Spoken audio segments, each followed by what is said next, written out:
Hello students, welcome to my YouTube channel that is Patel MLT. देखिए, आज के lecture में मैं आज आपको बताने वाला हूँ टिश्यू के बारे में कि टिश्यू क्या होता है। ठीक, जो हमारे एनाटॉमी फिजियोलॉजी का एक टॉपिक होता है। ठीक, देखिए, जो टिश्यू होता है, टिश्यू इसे और हम ऊतक के नाम से जानते हैं। ठीक, टिश्यू को और हम क्या बोलते हैं? ऊतक। हिंदी में इसे ऊतक भी कहते हैं। ठीक है, देखिए, अब हम जानेंगे टिश्यू का जो इंट्रोडक्शन है कि टिश्यू क्या होता है एंड वो किससे बना होता है और आगे जाके वो किसका निर्माण करता है। ओके, पहले हम इतना जान लेते हैं। सॉरी, देखिए, इंट्रोडक्शन में मैंने लिखा है cells are the bodies smallest functional unit, they are grouped together to form tissue, each of which has specialised function. देखिए, मैंने जब आपको एनाटॉमी फिजियोलॉजी पढ़ाया था, उसमें मैंने एक टॉपिक पढ़ाया था आपको इसके पहले, सेल के बारे में। ठीक, तो आप उसको जाके जरूर देखिएगा, क्योंकि उसी के बाद हम टिश्यू पढ़ रहे हैं। ठीक, देखिए, तो जो सेल्स होती हैं वो हमारी बॉडी की स्मॉलेस्ट फंक्शनल यूनिट होती हैं। ठीक है, ये मैंने आपको एनाटॉमी में बता दिया है कैसे होती हैं, क्यों होती हैं। And they are grouped together to form tissue. और जो सेल्स रहती हैं, जो सेल्सों का जो समूह रहता है छोटा छोटा, ये सेल्स आपस में मिलकर, बहुत सारी छोटी छोटी सेल्स आपस में मिलकर एक टिश्यू का निर्माण करती हैं। ठीक, यहाँ तक समझ में आया। एंड देन मैंने लिखा है each of which has specialised function. और हमारी बॉडी में जितनी भी टिश्यू हैं, उन टिश्यू का अपना अपना एक स्पेसिफिक फंक्शन होता है। ठीक, एग्जाम्पल के लिए जैसे हो गया हमारी बॉडी में ब्लड, मसल्स, बोन्स। ब्लड का काम है, हमारी बॉडी में बहुत इसके लॉट ऑफ फंक्शन होते हैं ब्लड के। ठीक, आपको ब्लड वाला जब चैप्टर पढ़ाऊंगा तो पढ़ाऊंगा। मसल्स हमारी बॉडी को सपोर्ट प्रोवाइड करती हैं। बोन्स जो हैं ये भी हमारी बॉडी में सपोर्ट प्रोवाइड करती हैं, हमारी बॉडी को एक ढांचा प्रोवाइड कराती हैं। ठीक, फिर मैंने लिखा है study of tissue is called histology. ठीक, इस टिश्यू के अध्ययन को हम बोलते हैं हिस्टोलॉजी। हिस्टोलॉजी में मैंने आपको बताया है क्यों कहते हैं, इसका मीनिंग भी मैंने बताया हुआ था कि हिस्टो का मतलब होता है टिश्यू और लॉजी का मतलब स्टडी। तो हिस्टोलॉजी का मतलब टिश्यू की स्टडी करना। ठीक, तो हिस्टोलॉजी में हम टिश्यू की स्टडी करते हैं। ठीक है, फिर मैंने लिखा है tissue are grouped together to form organ. और ये जो टिश्यू का ग्रुप रहता है, आपस में बहुत सारे टिश्यू मिलकर एक ऑर्गन का निर्माण करते हैं। ठीक है, बहुत सारे छोटे छोटे टिश्यू मिलकर एक ऑर्गन का निर्माण कर देते हैं। एग्जाम्पल के लिए जैसे हमारा हो गया हार्ट, ब्रेन, लीवर। ठीक, मैंने आपको वो पूरी साइकिल बताई थी कि सेल्स आपस में मिलकर टिश्यू बनाते हैं, टिश्यू आपस में मिलकर ऑर्गन बनाते हैं। फिर मैंने लिखा है organ are grouped together to form system. ठीक है, फिर मैंने वही लिखा है जो ऑर्गन्स होते हैं वो भी आपस में ग्रुप बनाकर एक सिस्टम का निर्माण करते हैं। फिर each of which has perform a particular function.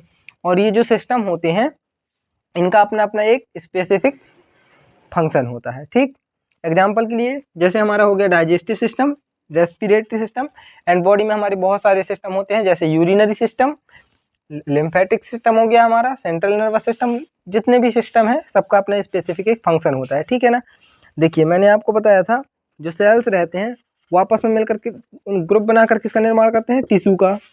Tissue, फिर टिश्यू आपस में मिलकर किसका बनाते हैं? ऑर्गन का। ठीक है, फिर ऑर्गन बहुत सारे ऑर्गन मिलकर एक सिस्टम बनाते हैं। सिस्टम हिंदी में बोलते हैं, जो अंग रहते हैं वो बहुत सारे अंग मिलकर आपस में एक तंत्र का निर्माण करते हैं। तंत्र को ही हम इंग्लिश में सिस्टम बोलते हैं। एंड ये जो सिस्टम रहते हैं हमारी बॉडी में लास्ट में जाके बहुत सारे सिस्टम मिलकर पूरी बॉडी का निर्माण करते हैं। ठीक, इतना समझ में आया आपको? ओके, अब हम जानेंगे टिश्यू की डेफिनेशन। ठीक है ना, परिभाषा क्या होती है टिश्यू की। देखिए, जो टिश्यू होता है, मैंने लिखा है tissue is a collection of cells, ठीक, which have similar structure and perform relatively common function. वही है जो मैंने आपको बता दिया, जो टिश्यू होता है ये कलेक्शन का मतलब क्या होता है? इकट्ठा। ठीक है ना, जो टिश्यू होता है सेल्स का कलेक्शन होता है जो जिसका सिमिलर स्ट्रक्चर होता है और वो एक परफॉर्म करता है एक रिलेटिवली एक स्पेसिफिक फंक्शन को। ठीक है ना, ठीक, फिर मैंने लिखा टाइप्स ऑफ टिश्यू। टिश्यू जो होते हैं हमारी बॉडी में टोटल 4 प्रकार के होते हैं। ठीक है ना, वैसे 4 मेन प्रकार के होते हैं, इसके अंदर भी और प्रकार के होते हैं। ठीक है ना, तो देखिए, जो मेन होता है सबसे पहला होता है हमारा epithelial tissue, second one connective, third one muscular, and मैंने लिखा फोर्थ नर्वस टिश्यू। ओके, देखिए, अब हम जानेंगे जो सबसे पहले मैंने आपको बताया था एपिथेलियल टिश्यू। ठीक, मैंने लिखा है एपिथेलियल टिश्यू, इसकी डिटेल जानते हैं कि ये कहाँ पर प्रेजेंट होता है और इसका क्या काम रहता है। ठीक है ना, देखिए, तो पहले मैंने लिखा कैरेक्टरिस्टिक, इसकी विशेषता, कैरेक्टरिस्टिक का मतलब होता है उसकी विशेषताएं, ठीक है ना। देखिए जो एपिथेलियल टिश्यू होते हैं इनका बारे में मैंने लिखा है, cells are closely packed without any intracellular space. पहला वाला पॉइंट ये कहना चाह रहा है कि जो एपिथेलियल टिश्यू होते हैं वो क्लोजली पैक्ड होते हैं, एकदम बहुत ज़्यादा पास में प्रेजेंट होते हैं, घने एकदम, ठीक है ना। और इनके बीच में किसी भी प्रकार का स्पेस नहीं होता है। मैंने लिखा इंट्रासेल्युलर, इंट्रा का मतलब अंदर, सेल्युलर का मतलब सेल्स। जो सेल्स होते हैं इसके आपस में जो सेल्स होते हैं उनके बीच में कोई ये वाला मैंने स्पेस बनाया है इसको बोलते हैं इंटरसेल्युलर स्पेस। इसके बीच में किसी भी प्रकार का स्पेस प्रेजेंट नहीं रहता है, ठीक है ना। एकदम बहुत एकदम क्लोजली पैक्ड रहते हैं, ऐसे ऐसे कुछ ऐसे, ठीक है ना, इस प्रकार से, ठीक। लाई ऑन बेसमेंट मेम्ब्रेन, और ये बेसमेंट मेम्ब्रेन के ऊपर लेटे रहते हैं या प्रेजेंट रहते हैं, जैसे हमारी स्किन हो गई बेसमेंट मेम्ब्रेन है, ठीक। ठीक है, अभी आपको बता रहा हूँ, ठीक। फिर मैंने लिखा है लोकेशन कि ये कहाँ पर प्रेजेंट रहते हैं, ठीक। देखिए इसमें लिखा है मैंने, found covering of the body and lining cavities and tubules. पहले हम यहाँ तक देखते हैं, ठीक है ना। यहाँ तक मैंने लिखा है जो भी बॉडी की कैविटीज रहती हैं या फिर ट्यूबुल्स रहते हैं वहाँ पर ये प्रेजेंट रहते हैं। कौन? एपिथेलियल टिश्यू, ठीक। एपिथेलियल टिश्यू जो रहते हैं वो हमारी बॉडी की जो कैविटीज रहती हैं, बॉडी के अंदर जो भी खाली स्पेसेस रहते हैं वहाँ पर, और जो हमारी बॉडी के ट्यूबुल्स रहते हैं वहाँ पर प्रेजेंट रहते हैं, ठीक है ना। ट्यूबुल्स क्या होते हैं वो अभी आपको बताता हूँ। फिर मैंने लिखा है outer and inner lining, sorry 2 बार मैंने लिखा है, lining of most of the body organ such as gastrointestinal tract, urinary tract, blood vessels, heart chamber, uterus. और इसमें मैंने लिखा है कि ये जो होते हैं आउटर और जो इनर लाइनिंग होती है कुछ ऑर्गन्स की, जैसे कि हमारा गैस्ट्रोइंटेस्टाइनल ट्रैक्ट हो गया, ब्लड वेसल्स हो गई, हार्ट चैम्बर हो गया, यूट्रस, यहाँ पर एपिथेलियल टिश्यू प्रेजेंट होते हैं। जैसे कि देखिए जीआईटी ट्रैक्ट, मैंने आपको कई बार इसके पहले लेक्चर्स में भी बता दिया है, जो हमारा माउथ होता है वहाँ से लेकर जो हमारा एनल वाला पार्ट होता है, ये पूरा जो रास्ता होता है जहाँ से हमारा फूड गुजरते हुए जाता है, इसे हम जीआईटी ट्रैक्ट कहते हैं। यूरिनरी ट्रैक्ट जो हमारा पेशाब वाला रास्ता होता है, किडनी में जो हमारा पेशाब बनता है, ठीक है ना, यूरिन का फॉर्मेशन जो होता है वहाँ से लेकर जो हमारा यूरिन एक्सक्रिएट आउट होता है, मतलब बाहर निकलता है, ठीक है ना, वहाँ का जो रास्ता होता है उसे हम यूरिनरी ट्रैक्ट कहते हैं। ब्लड वेसल्स जिसमें हमारा ब्लड बहता है उसे ब्लड वेसल्स कहते हैं। तो ये ट्यूबल्स हो गए, जिससे ये पाइप जैसे लाइन है इसे हम ट्यूबल्स कहते हैं, ठीक है ना। और ये जो ट्यूबल्स होते हैं इनकी जो अंदर वाली लाइनिंग होती है और बाहर वाली ये एपिथेलियल टिश्यू की बनी होती है। और जो ब्लड वेसल्स भी हो गई, ब्लड वेसल्स भी ट्यूब जैसे है ना, पाइप जैसे, ठीक है, वहाँ पर भी एपिथेलियल टिश्यू प्रेजेंट है, ओके। और क्या बचा हमारा हार्ट चैम्बर। हार्ट में आपको बताऊंगा कि हार्ट चैम्बर क्या होते हैं, ठीक है ना। बस अभी आप इतना जान लीजिए, हार्ट में भी एपिथेलियल टिश्यू प्रेजेंट होते हैं। और जो यूट्रस होता है गर्भाशय, जहाँ पर बेबी का पालन होता है, मतलब यूट्रस गर्भ में जब बच्चा रहता है तो जिस जगह पर रहता है वहाँ की लेयर भी जो रहती है एपिथेलियल टिश्यू की बनी हुई होती है। फिर मैंने लिखा found on the surface of the body such as skin, वही है ये जो होता है। और हमारी बॉडी की जो सरफेसेस रहती हैं, सतह होती हैं, वहाँ पर भी एपिथेलियल टिश्यू प्रेजेंट होते हैं। जैसे हमारी स्किन, मेरी स्किन है, ये एपिथेलियल टिश्यू की बनी हुई है। फिर मैंने लिखा है ऑल्सो फाउंड इन ग्लैंड। देखिए एंडोक्राइन ग्लैंड्स में मैं आपको बताऊंगा कि ग्लैंड्स क्या होती हैं, ठीक है ना। बस अभी आप इतना जान लीजिए, एक थैले के आकार की होती हैं और इनसे कुछ ना कुछ निकलता है, ठीक है ना, या तो एंजाइम निकलते हैं या हार्मोन्स निकलते हैं, ठीक है। बस अभी आप इतना जान लीजिए, जो ग्लैंड है इन्हें और हम ग्रंथियां के नाम से जानते हैं, और ये जो होती हैं एपिथेलियल टिश्यू की बनी हुई होती हैं। आपको डिटेल से बताया जाएगा जब मैं आपको ग्लैंड्स पढ़ाऊंगा, ओके। देखिए अब मैं आपको बताने वाला हूँ फंक्शंस, ठीक है। एपिथेलियल टिश्यू जो होता है मैंने आपको बता दिया कहाँ पर प्रेजेंट होता है, अब उसका क्या काम रहता है, ठीक। देखिए मैंने लिखा है role of defence and protect body organs.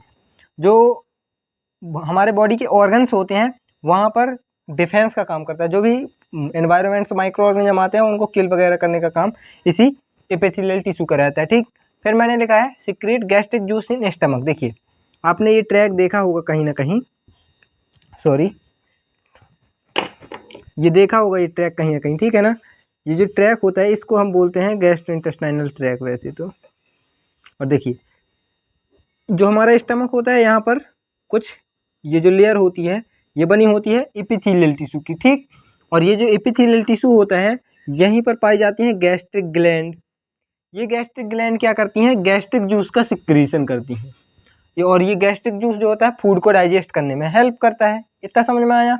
फिर मैंने लिखा है absorb digested food in intestine, आगे जाकर यही फूड जब आगे जाता है, ठीक है, अब यही फूड आगे जाकर इंटेस्टाइन में एब्जॉर्ब होता है। ठीक, यहाँ पर एब्जॉर्ब होने का काम करता है, मतलब जो भी हम फूड खाते हैं वो हमारे बॉडी में जाता है, ठीक है ना, एब्जॉर्ब होके। बताऊंगा आपको जब डाइजेस्टिव सिस्टम पढ़ाऊंगा, ठीक है ना।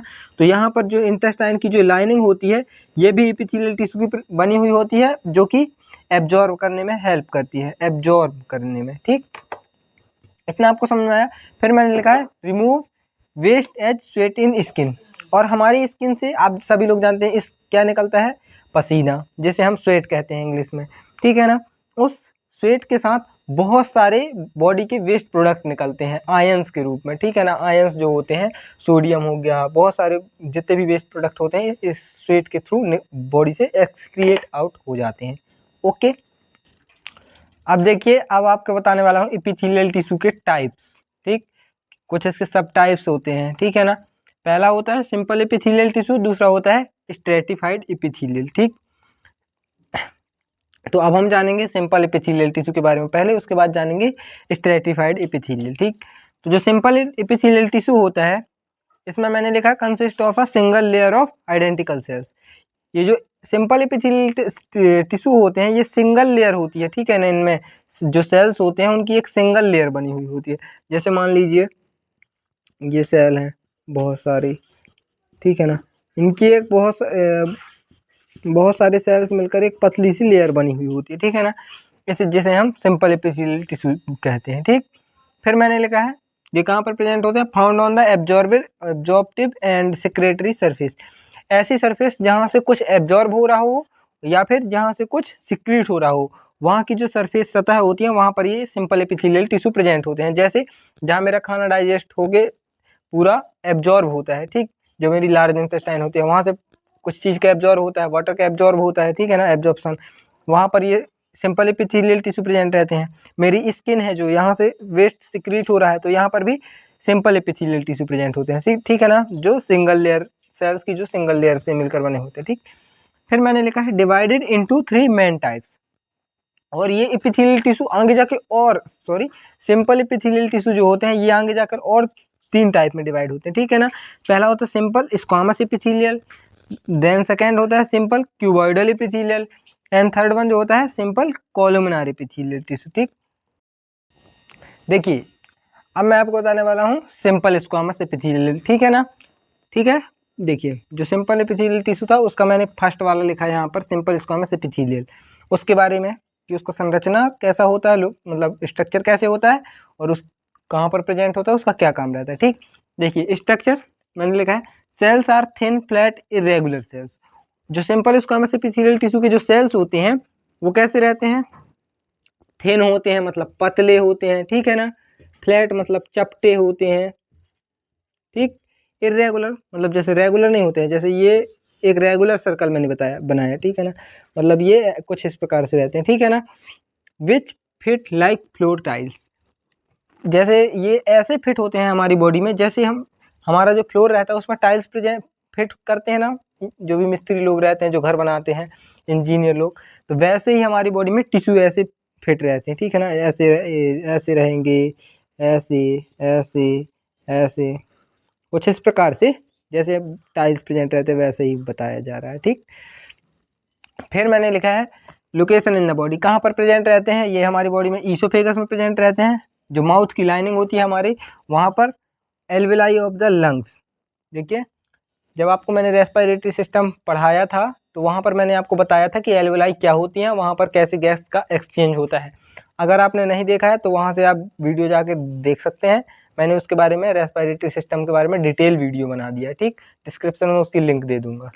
ठीक है, तो जो एल्वेलाई होती हैं लंग्स की वहाँ पर भी कौन से हमारे simple squamous epithelial tissue present होते हैं। ठीक, एंड ब्लड वेसल्स जो होती हैं वहाँ पर भी simple squamous epithelial tissue present रहते हैं। फंक्शन देख लेते हैं इसका क्या काम रहता है, तो मैंने लिखा इसका क्या काम रहता है, protect the underlying tissue from the injury and germ. ये क्या करते हैं हमारी बॉडी में जो जर्म और इन जर्म रहते हैं, जर्म्स, ठीक है ना, छोटे छोटे से वो, और जो देखिए मैंने इसके पहले आपको बता दिया सिंपल स्क्वामस एपिथेलियल के बारे में। अब मैं आपको बताऊंगा सिंपल क्यूबॉइडल एपिथेलियल के बारे में। ओके, देखिए इसका स्ट्रक्चर कैसे होता है, मैंने लिखा हुआ है cells are cuboidal with round nucleus in centre. ये इसका जो साइज होता है क्यूब शेप का होता है, मैंने बता दिया था इसका जो संरचना होता है क्यूब शेप का होता है, ठीक। और ये इसके बीच में है क्यूब शेप का, जैसे मैंने अभी बताया था आपको, कुछ है इस प्रकार से, ठीक है ना, ऐसे होता है।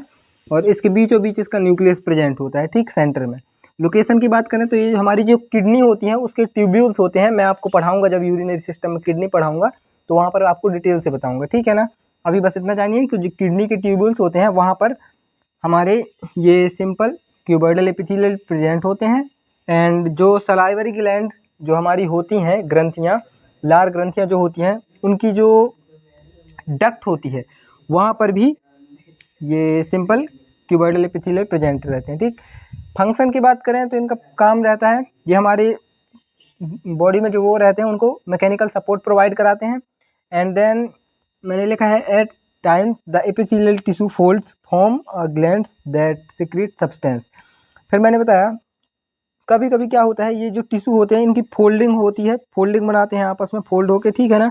फोल्ड होने के बाद ग्लैंड बनाते हैं जो किसी न किसी सब्सटेंस का सिक्रीट करते हैं। ग्लैंड मैंने आपको बताया कि या तो एंजाइम सिक्रीट करेगी या हार्मोन्स को सिक्रीट करेगी, ठीक है ना। और इस प्रकार की टिश्यू को हम ग्लैंडुलर एपिथेलियल टिश्यू भी बोलते हैं, ठीक है ना। मैंने लिखा है such epithelial is called glandular epithelial. वही है, ऐसे एपिथेलियल टिश्यू को हम ग्लैंडुलर एपिथेलियल के नाम से भी जानते हैं। ओके, देखिए अब मैं आपको लास्ट वाला बताने वाला हूँ सिंपल कोलुमिनर एपिथेलियल के बारे में, ठीक है। ये जो इसके बारे में मैंने लिखा है स्ट्रक्चर में कि cells are more tall and less wide, मतलब ये इनका जो संरचना होता है, साइज होता है, मैंने अभी आपको बताया था कैसे होता है, कॉलम शेप का, मतलब इसकी जो चौड़ाई रहती है वो कम रहती है, ये जो चौड़ाई है ये कम रहती है, और इसकी जो लंबाई रहती है ये ज़्यादा टेल रहती है, ठीक है ना, लंबाई में, ठीक। पिलर लाइक रहते हैं ये, ठीक, जैसे पिलर रहते हैं। फिर कहाँ पर होते हैं, ये placed side by side and nucleus is situated near surface. ये जो होते हैं ऐसे ऐसे कॉलम शेप में पास में बिल्कुल प्रेजेंट होते हैं, पास में, ठीक है ना। आप इमेज देख सकते हैं इसकी। और ये जो होते हैं इसमें जो न्यूक्लियस होते हैं वो नीचे प्रेजेंट होते हैं सरफेस में, ठीक। फिर मैंने लिखा है लोकेशन इन द बॉडी, कहाँ पर बॉडी में प्रेजेंट होते हैं, तो मैंने लिखा है inner lining of intestine. Intestine मैंने आपको कई बार बता दिया कहाँ रहते हैं, ठीक। और इन रेस्पिरेटरी ट्रैक्ट, जो रेस्पिरेटरी श्वसन तंत्र में मैं आपको बताया था कि रेस्पिरेटरी ट्रैक्ट कहाँ रहती है और कैसे वर्क करती है, ठीक है। तो जब रेस्पिरेटरी ट्रैक्ट रहती है वहाँ पर भी ये प्रेजेंट होते हैं, और वहाँ पर ये जो होते हैं सिलिया लाइक प्रेजेंट रहते हैं, मतलब हेयर लाइक दिखते हैं, हेयर जैसे ये बने हुए हैं, ऐसे ऐसे ऐसे ऐसे ऐसे ऐसे, ठीक है ना, ऐसे रहते हैं। और ये क्या करते हैं, ये मूव करवाते हैं, और या फिर बोलते हैं पुश करवाते हैं, किसको, जो म्यूकस रहता है उसको, म्यूकस को मतलब पुश करते हैं, मूव करते हैं, और जो हमारी रेस्पिरेटरी ट्रैक रहती है वहाँ से म्यूकस को क्लियर कर देते हैं, मतलब बाहर निकाल देते हैं, ठीक है ना। इस प्रकार के एपिथेलियल को हम सिलिएटेड कोलुमिनर एपिथेलियल भी कहते हैं। ओके, एंड मैंने लिखा है फंक्शन, क्या काम रहता है, इसका काम रहता है एब्जॉर्प्शन का काम करता है, इंटेस्टाइन में एब्जॉर्ब करने का काम करेगा फूड जो भी खाएंगे, ठीक। एक्सक्रिएशन, जो भी वेस्ट प्रोडक्ट रहेगा अगर स्किन में प्रेजेंट है तो वहाँ से वेस्ट प्रोडक्ट को निकालने में हेल्प करेगा। रेस्पिरेटरी में है तो जो एल्वेलाई से CO2 को बाहर निकालने में हेल्प करेंगे, ठीक है। और सिक्रीशन का भी काम करते हैं ये, ठीक है ना, बहुत सारी जो सब्सटेंस रहते हैं उनको सिक्रीट भी करने का काम करते हैं। देखिए, तो आज के लेक्चर में बस इतना ही। अब हमारा बचा सेकेंड वाला, जो मैंने आपको बताना था मुझे, कौन सा, ये मैंने बता दिया सिंपल एपिथेलियल, ठीक है। अब बचा था हमारा कौन सा, स्ट्रैटिफाइड, बचा स्ट्रैटिफाइड एपिथेलियल, बस, ठीक है। तो जो स्ट्रैटिफाइड एपिथेलियल है इसके लिए हम नेक्स्ट पार्ट में जल्दी लेक्चर लेके आएंगे। Thank you.